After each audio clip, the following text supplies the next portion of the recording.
are so many different ways of eating out there and so many people telling us what we need to do. So we brought in the expert. We've got Grace DeRocha. She's a registered dietitian and the national spokesperson for the Academy of Nutrition and Dietetics to kind of dispel some myths and maybe tell us what's better and what's maybe not quite as good, because there's so much information out there. Yeah, there really is. And there's so many different diets that Right. people hear about and want to try. And the first thing that I always would tell anyone is like, what is the goal, right? Is the goal very quick weight loss with the potential of gaining it back? Right?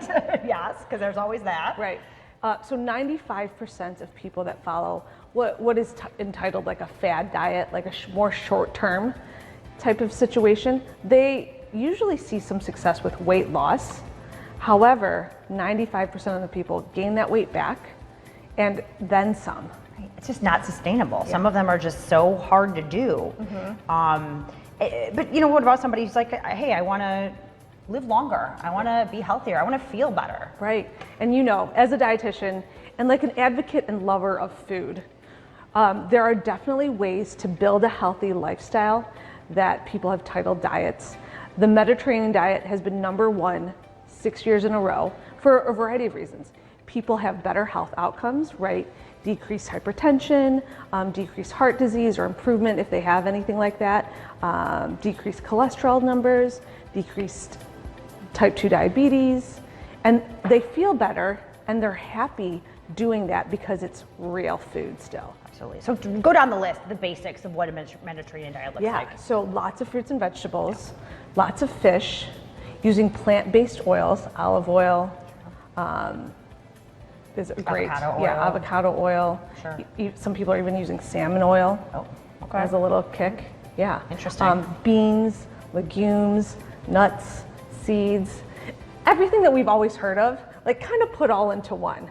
You know what I mean? Okay, perfect. So what's another good sustainable one? Yeah, #2, and has been for a while as well, the DASH diet. Okay. So it stands for Dietary Approaches to Stop Hypertension.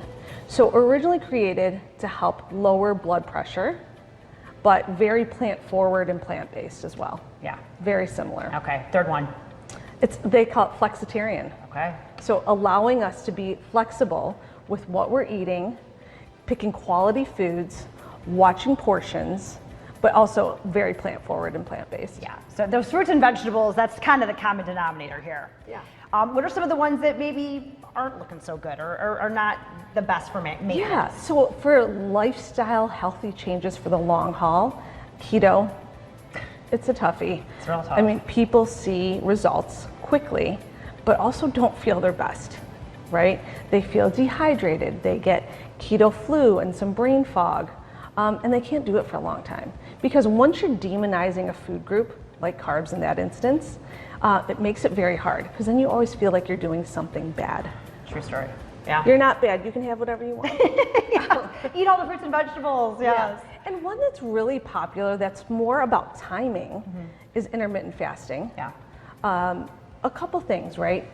I think sometimes we do it by mistake just Right. because of our day and how it runs and the timing of it. But other times, what can happen is people then feel stuck within those hours that they're allowed to eat. Again, some parameters that feel tight Sure. and restricted. And then they start to lose sight of, am I hungry?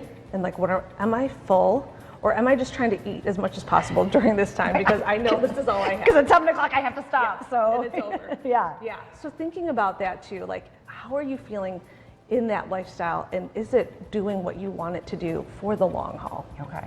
What's up? One more in there? Yeah. So really, those really short-term ones, like a Whole30, which is only 30 days, or the super restrictive ones that are like you're buying products and it's 500 calories a day.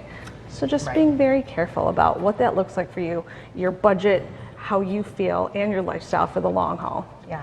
And I just love that your mentality is, everything in moderation. Yes. You Sure. Let's not eliminate entire food groups. Yeah, 'cause- and because food is more than just fuel, right? It's celebrations, it's family, it's culture, it's traditions, it's love. Who doesn't love a good, tasty, yummy meal? I know. Good question. I don't know. Hopefully, that person who's intermittent fasting and can't have it right now. All right.